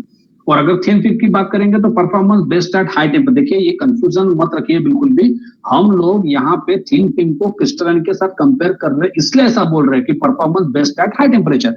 अदरवाइज आप देखते हैं अभी अभी हमने देखा कि टेम्परेचर जैसे 25 डिग्री सेल्सियस बढ़ता है तो वीएमपी कम होता है। तो देखिए वो यहाँ पे है, वो पॉइंट कंसिडर किया है, लेकिन अगर हम क्रिस्टलाइन के साथ कंपेयर कर रहे हैं, अगर टेम्परेचर बहुत ज्यादा अगर बढ़ता है, काफी ज्यादा बढ़ता है, तो जितना अफेक्ट आपका क्रिस्टलाइन होता है उतना थिन फिल्म नहीं होगा, ऐसा उसका कहने का मतलब है। देखिए नेक्स्ट पॉइंट एरिया के बारे में देखते हैं। मोनोक्रिस्टलाइन पैनल्स को सबसे कम एरिया लगेगा, सबसे कम एरिया, एफिशिएंसी भी सबसे ज्यादा है, जगह काफी कम लगेगी। मल्टी क्रिस्टलाइन अगर आपके पास है तो जगह उसको भी कम लगेगी, लेकिन मोनोक्रिस्टलाइन से थोड़ी ज्यादा ही लगती है, इसलिए यहाँ पे लेस यूज किया है वर्ड, यहाँ पे लिस्ट यूज किया है। और देखिए थिन फिल्म में देखिए require large area for given power. सबसे ज्यादा जगह किसको लगेगी, थिन फिल्म पैनल को, लार्ज एरिया, काफी ज्यादा जगह लगेगी, ठीक है, लगती है एटलीस्ट। तो आप देखिए सबसे लास्ट पॉइंट देखेंगे, फिफ्थ पॉइंट मोनोक्रिस्टलाइन का, परफॉर्मेंस डिग्रेड्स इन लो सनलाइट कंडीशन। मल्टी में भी वही है, परफॉर्मेंस डिग्रेड्स इन लो सनलाइट कंडीशन। और थिन फिल्म में आपको दिखेगा performance less affected by low sunlight condition. देखिए इसमें मुझे क्या बोलना है वो देखिए, प्रैक्टिकली मैं क्या बोलने की कोशिश कर रहा हूँ। अगर डिफ्यूज सनलाइट है मतलब क्लाउडी वेदर है तो परफॉर्मेंस तो सबका ही कम होगा, इसमें कोई डाउट नहीं है। लाइट एनर्जी नहीं रहेगी तो परफॉर्मेंस कम ही रहेगा, आउटपुट कम ही मिलेगा। लेकिन देखिए जितना अफेक्ट आपका क्रिस्टलाइन का होगा उतना थिन फिल्म का नहीं होगा, मतलब वो जनरेशन देता रहेगा, ज्यादा अफेक्ट नहीं होगा एज कंपेयर टू क्रिस्टलाइन। हम अगेन यहाँ पे कंपेयर करने की कोशिश कर रहे हैं, कंफ्यूजन कुछ नहीं है। देखिए तो इस तरह से देखिए ये कुछ इंपॉर्टेंट पॉइंट्स थे कंपैरिजन, जो कंपेयर करते हैं आपके थिन फिल्म और क्रिस्टलाइन के सेल्स को। डेफिनेटली आप अगर पूछेंगे तो देखिए क्रिस्टलाइन, मोनोक्रिस्टलाइन सबसे बेस्ट है, लेकिन मार्केट में प्रैक्टिकली मल्टी क्रिस्टलाइन का बूम है। और अभी देखिए हाफ कट क्रिस्टलाइन मॉडल्स आजकल काफी देखने को मिलते हैं, हाफ कट मॉडल्स। लेकिन आपको मैं बताऊंगा बहुत से लोगों को अभी भी कंफ्यूजन है, और मैं आपको ये बोलूंगा कि अभी हाल ही में 1.5-2 साल हुए हैं कि वो हाफ कट मॉडल लोग यूज करने लगे हैं। लेकिन देखिए स्टार्टिंग के जो 2-3 साल होते हैं ना उसमें परफॉर्मेंस अच्छा ही दिखता है, हाँ, सोलर सेल का। लेकिन अगर कोई ड्रॉबैक्स है उसके प्रैक्टिकली अपने एनवायरमेंट में, अपने कंडीशन के लिए, तो वो आपको 4-5 साल के बाद धीरे धीरे पता चलेंगे। क्रैक्स आना या काफी कुछ चीजें होती है प्रैक्टिकली, वो आपको दिखेंगे लेकिन 3-4 साल के बाद दिखेगा। तो हाफ कट मॉडल्स अगर आपके दिमाग में आ रहा है तो इट्स ओके, नो प्रॉब्लम। हमने भी सुना है, आपने भी सुना है, सभी लोग सुनते हैं, लेकिन उसका परफॉर्मेंस अभी तक किसी को पता नहीं है। तो मैं तो अभी भी सजेस्ट करूंगा कि अगर किसी को प्लांट लगाना है अभी भी या रूफटॉप यूज करना है तो कॉमन आप मल्टी क्रिस्टलाइन यूज कर सकते हैं, नो इश्यू एट ऑल। और अगर आप थोड़ा रिस्क लेने के लिए रेडी है तो गो फॉर मोनोक्रिस्टलाइन। क्योंकि मोनोक्रिस्टलाइन रिस्क इसलिए बोल रहा हूं मैं क्योंकि अभी भी उसका भी परफॉर्मेंस इतना ज्यादा पता नहीं है, मतलब रिलायबल नहीं है इतना। मतलब अगर थ्योरेटिकली बोलेंगे तो सबसे अच्छा है वो, लेकिन प्रैक्टिकली ये काफी इंपॉर्टेंट है। क्योंकि देखिए अपने यहाँ की जो अपने सिटी, अपना लैटिट्यूड लॉन्गिट्यूड जो है, वहां का जो एनवायरमेंट है वो भी तो सूट होना चाहिए वो सब चीजों के लिए। डस्ट कितना है, एरोसॉल्स परसेंटेज कितने हैं, पानी जो आपके पास क्लीनिंग के लिए अवेलेबल है वो किस तरीके का पानी है, ये काफी सारी चीजें होती है। तो वो सब पॉइंट्स को कंसिडर करके ही आप प्रैक्टिकली सोचना होगा आपको परफॉर्मेंस के बारे में, ये मैं कहूंगा। तो इस तरह से देखिए ये तो क्लियर हो गया। अभी देखिए स्ट्रक्चर, अभी हमने जो बेसिक बिल्डिंग ब्लॉक देखे हैं ना, उसके बारे में फटाफट डिस्कस करने में इंटरेस्टेड है हम लोग। तो देखिए स्ट्रक्चर ऐसा दिखेगा, यहाँ पे थिन फिल्म सेल का आपको दिखाई दे रहा है स्ट्रक्चर। ये स्ट्रक्चर में देखिए आप लोग दिख रहे हैं कि 8 सेल जो है वो सीरीज में कनेक्ट किए हुए हैं। तो ये जस्ट एक विजुअलाइज कराने में मैं इंटरेस्टेड था, इसलिए ये जस्ट स्नैप हम लोग देख रहे हैं स्ट्रक्चर का। उसके बाद देखिए एजीबी, अरे जंक्शन बॉक्स। तो हमने अभी भी देखा कि अरे जंक्शन बॉक्स क्या करता है, स्ट्रक्चर का जो सप्लाई है ना, काफी सारे स्ट्रक्चर को हम लोग क्या करते हैं, पैरेलल में कनेक्ट करते हैं और एजीबी पे देते हैं, ऐसा हमने देखा। तो आप देखें, आप देख रहे हैं यहाँ पे देखिए स्ट्रक्चर का अपीयरेंस देखिए, थोड़ा समझने की कोशिश करते हैं। यहाँ पे देखिए ये कितने हैं, 1 2 3 4 5 है, देखिए 6 नंबर ऑफ पॉजिटिव केबल, मतलब 6 स्ट्रक्चर का सप्लाई जो है वो आपको यहाँ पे आते हुए दिख रहा है एजीबी के बॉक्स में। ये कनेक्टर के थ्रू ये बस को कनेक्टेड है, पॉजिटिव बस। और देखिए ये 6 निगेटिव केबल है 6 स्ट्रक्चर के। ये देखिए ये निगेटिव, ये देखिए ये निगेटिव का बस, एक तरीके से बोल सकते हैं आप, निगेटिव बस को कनेक्टेड है। और यहाँ से फिर ये बस से ये आउटपुट दिखाई दे रहा है, देखिए ये थोड़ा जिसका क्रॉस सेक्शन एरिया थोड़ा ज्यादा है, ये आउटपुट केबल है, एक कॉमन पॉजिटिव एक कॉमन निगेटिव। और ये सर्ज अरिस्टर या सर्ज डाइवर्टर, सर्ज प्रोटेक्शन दिया हुआ है और उसके बाद ये आउटपुट जा रहा है। तो इस तरह एजीबी को हमने देखा, बिल्कुल बिल्कुल सिंपल होता है। तो इस तरह से एजीबी क्या है, एजी ये कंबाइनर बॉक्स है, ये डीसी कंबाइनर बॉक्स है जो स्ट्रक्चर के केबल एक जगह पे कलेक्ट करता है, पैरेलल में कनेक्ट किया हुआ है यहाँ पे आपने, ठीक है। तो ये था स्नैप एजीबी का। तो एजीबी को थोड़ा डिस्कस करते हैं, अभी जो हमने डिस्कस किया वो थोड़ा पढ़ के हम लोग कोशिश करते हैं थोड़ा समझने की। तो अरे junction box also referred to as PV combiner box, photovoltaic combiner box या DC combiner box. It collect DC power from structure, structure से पावर कलेक्ट करता है and the collected power is then transferred to SMJB. और AGB का supply कहाँ transfer होता है, एसएमजेबी में, जैसा अभी हमने ब्लॉक डायग्राम में देखा स्टार्टिंग में। AGB is meant for combining all the incoming lines from the solar structures and deriving one common output, array output for the SMGB. देखिए, it is fabricated with the use of latest technology and is suitable for solar power applications of various capacities. ये हर जगह पे अलग अलग capacity के जो आपके applications है, वहां पे जनरली हम लेटेस्ट टेक्नोलॉजी वाले ये जो आपके एजीबी होते हैं वो यूज करते हैं, सुटेबल होता है। और अरे junction boxes are dust, vermin, waterproof and made of thermoplastic. तो एजीबी का जो है वो डस्ट प्रूफ होना चाहिए, वर्मिन प्रूफ, वाटरप्रूफ होना चाहिए और थर्मोप्लास्टिक से जनरली बनता है। अरे जंक्शन बॉक्सेस है सुटेबल केबल एंट्री पॉइंट, उसको इनपुट में केबल के एंट्री पॉइंट, देखो यहाँ पे आपको यहाँ पे देखिए ये सुटेबल एंट्री पॉइंट्स है, देखिए एंट्री पॉइंट्स है, MC4 कनेक्टर्स के यूज करके आप केबल को एंटर कर सकते हैं आपके बॉक्स में। तो इस तरह से ये था आपका एजीबी, अरे जंक्शन बॉक्स। तो देखिए ऐसा ही एक स्नैप आपको दिखाई दे रहा है सामने स्लाइड के ऊपर, एसएमजीबी, स्ट्रिंग मॉनिटरिंग जंक्शन बॉक्स। वो भी वही काम करता है, वो भी डीसी कंबाइनर बॉक्स ही है, लेकिन वो एजीबी से पावर कलेक्ट करता है और सामने इन्वर्टर को देगा। तो आप यहाँ पे देखिए, ये देखिए यहाँ पे कुछ पॉजिटिव केबल्स आपको दिख रहे हैं, 1 2 3, आप अगर गिनोगे तो आपको 8 दिखेंगे। तो ये 8 सबसे पहला कनेक्शन हमने देखा था 1 मेगावाट का एग्जांपल, उसमें देखिए मैंने 18 नंबर आपको बोला था। तो देखिए ये उसका स्नैप है। तो आप देखिए 8 पॉजिटिव केबल जो एजीबी से आपको आते हुए दिखाई दे रहे हैं, ये वो है, और वो ये पॉजिटिव बस को कनेक्टेड है। उसके बाद ये नेगेटिव केबल नेगेटिव बस को कनेक्टेड है, और ये देखिए ये है आपका आइसोलेटर, ये सब प्रोटेक्शन के लिए है। ये तो आइसोलेटर के थ्रू ये आपका देखिए ये आउटपुट होगा, ये कॉमन पॉजिटिव कॉमन नेगेटिव, मतलब एसएमजीबी का ये आउटपुट है, कॉमन पॉजिटिव कॉमन नेगेटिव, और ये फिर इन्वर्टर को जाएगा आउटपुट केबल। तो इस तरह से देखिए ये आपके एसएमजीबी होंगे। और आप जो सोच रहे हो वो बिल्कुल सही है, यहाँ पे हम लोग डायोड से वो हर तरीके का प्रोटेक्शन आप यहाँ पे दे सकते हैं, फ्यूजेस दे सकते हैं अपने हिसाब से। ये कस्टमाइज हो सकता है, मुझे बोलना क्या है, ये कस्टमाइज हो सकता है। चलिए देखते हैं थोड़ा एसएमजीबी के बारे में। String monitoring junction box also referred to as PV combiner box. It collects again DC power from photovoltaic string with blocking diodes on each string for protecting panels from reverse current flow. आप diode का use कर सकते हैं reverse current flow को avoid करने के लिए। Collected power is then transferred to inverter to be converted into AC. तो देखिए SMGB क्या करता है, AGB से सप्लाई लेता है, इन्वर्टर को देता है। SMGB is meant for again combining all the incoming lines from solar panel, their string and deriving one common output for multiple अरे इनपुट, मतलब इन्वर्टर में जो इनपुट्स है काफी सारे वो वहां देगा। It is again fabricated with the use of latest technology and is suitable for solar power applications of various capacities.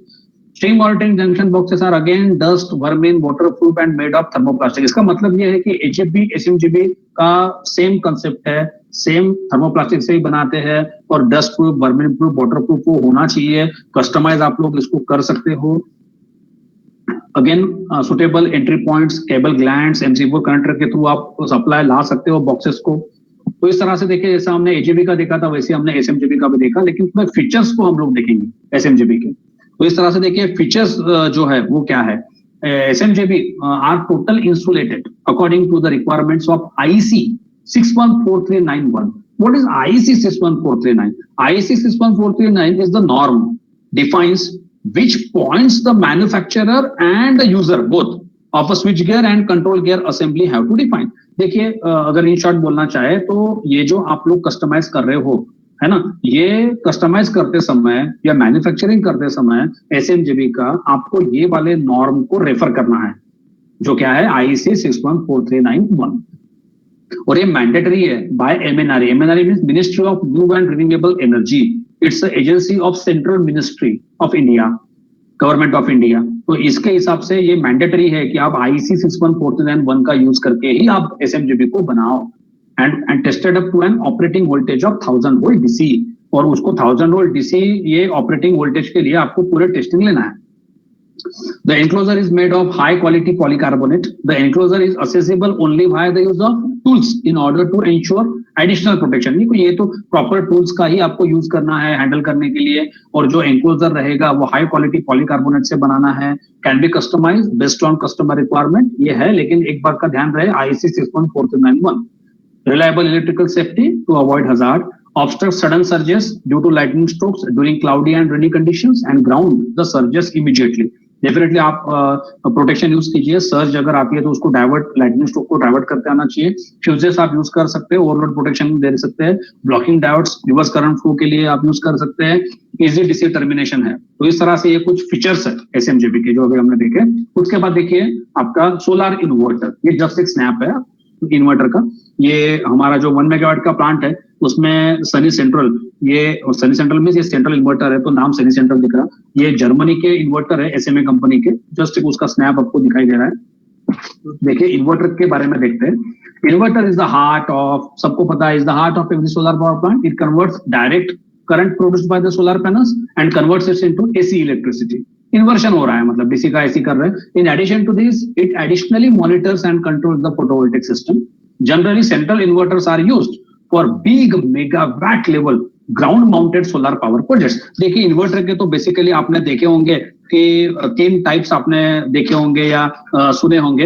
एक होता है सेंट्रल इन्वर्टर, एक होता है स्ट्रिंग इन्वर्टर और माइक्रो इन्वर्टर. लेकिन देखिए big megawatt level solar power project में सेंट्रल इन्वर्टर जो है उसका ही जनरली यूज करते हैं. तो इन सेंट्रल इन्वर्टर का कंसेप्ट क्या होता है, देखिए मैं बता दूं आपको. जो सोलर पैनल्स होते हैं साइट पे, इंस्टॉलेशन पे आपके, उसको सभी को सीरीज में कनेक्ट करके सप्लाई जो है वो धीरे धीरे कंबाइनर बॉक्सेस के थ्रू जो है वो कहाँ लेके जाते हैं, इन्वर्टर तक. तो वो जो कंसेप्ट होता है बेसिकली ना, वो रेफर करता है सेंट्रल इन्वर्टर को. तो इस तरह से देखिए इन्वर्टर सेंट्रली लोकेटेड होते हैं और आप सभी पैनल जो आपके इंस्टॉल्ड है साइट पे उसको आप आपस में सीरीज में कनेक्ट करते हैं और सप्लाई धीरे धीरे वोल्टेज को बढ़ा के इन्वर्टर के इनपुट तक लाते हो. तो ये जहां किया हुआ है ऐसा सोलर इन्वर्टर में जनरली सेंट्रल इन्वर्टर होता है. तो ये सेंट्रल इन्वर्टर्स देखिए individual solar panels of the entire system are connected in series and DC power from this is taken to the inverter for conversion. जैसा अभी हमने डिस्कस किया. A typical central inverter is located in a protected environment away from harsh climatic condition and usually near the main electricity service panel. देखिए ये तो हर किसी को clear ही रहता है कि क्लाइमेटिक कंडीशन जो है वो प्रॉपर होनी